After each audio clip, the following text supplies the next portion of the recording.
Μίλησέ μου όμως λίγο γι' αυτό. Πότε ξεκίνησε, πότε σταμάτησες να ελέγχεις τον εαυτό σου, τα συναισθήματά σου? Να σου πω. Θυμάμαι ήταν πριν πάρα πολύ καιρό. Στην πραγματικότητα πιστεύω ποτέ σταμάτησα ποτέ. Αυτό το παιδί που κρύβουν όλοι μέσα τους, εγώ συνεχίζω και το κουβαλάω. Ένα παιδί όμως, εκείνη την εποχή, πώς επέλεγε στόχους, ποιοι ήταν οι στόχοι του? Στην αρχή επέλεγα τους στόχους μου πολύ προσεκτικά. Ήταν η πρώτη μου δασκάλα, ήταν η πρώτη γκόμενα που με κεράτωσε, ο πρώτος φίλος που με πρόδωσε. Στη σημερινή εποχή τα κριτήρια έχουν αλλάξει? Τώρα δεν επιλέγω εγώ, με επιλέγουν αυτοί. Είναι κάτι στον τρόπο που με κοιτάνε, κάτι στη συμπεριφορά τους, κάτι στην υποκουλτούρα τους. Δεν ξέρω, κάτι συμβαίνει και μου γυρνάει το μάτι. Κυρία Τζέσι, περιγράψτε μου το συμβάν της επίθεσης που δεχτήκατε. Είναι μεσημεράκι, κατά τις 8 η ώρα. Και πάω να απολαύσω το κλασικό μας πρεσάκι προς Κολονάκι μεριά. Περπατώ και τρίζουν τα γκαντερίνια της Τσακάλουφ. Και εκείνα ακριβώς τη στιγμή, από το out of space όπως λέει και η νεολαία, δέχομαι την επίθεση.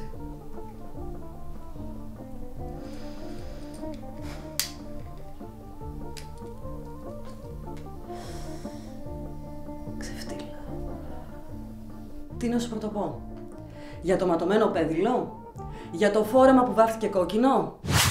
Οπότε οι επιθέσεις σου είναι προγραμματισμένες ή είναι κάποιου είδους αυτοσχεδιασμός? Είναι ένας προγραμματισμένος αυτοσχεδιασμός. Αυτοσχεδιάζω μέχρι την τελευταία λεπτομέρεια. Μόνο έτσι αντλώ την απόλυτη ικανοποίηση. Και ξέρεις πότε ήρθε η ώρα να κάνεις την επίθεσή σου? Βέβαια, είναι μια φωνή μέσα μου, λέει τώρα. Κάποιος άλλος βέβαια στη θέση σου θα φοβόταν μην το πιάσουν. Εσύ δεν φοβάσαι μην σε βρουν? Ας με βρουν, ας βγω και στα κανάλια, να δεις μόλις βγω και γίνω διάσημος, θα υπάρξουν και μιμητές.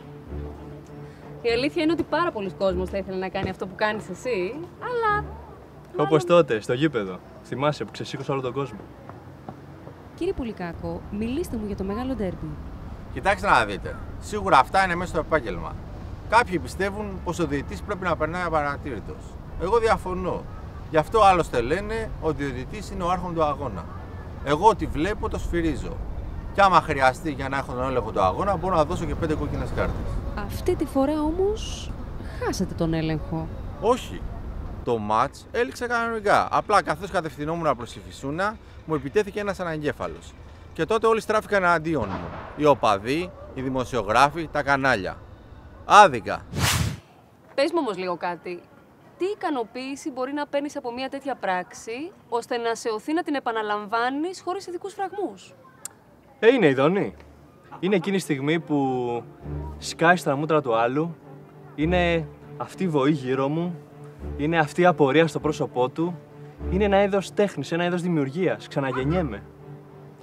Και αν εγώ σου ζητούσα να το κάνεις επιπληρωμή, θα το έκανες? Ορίστε η κάρτα μου.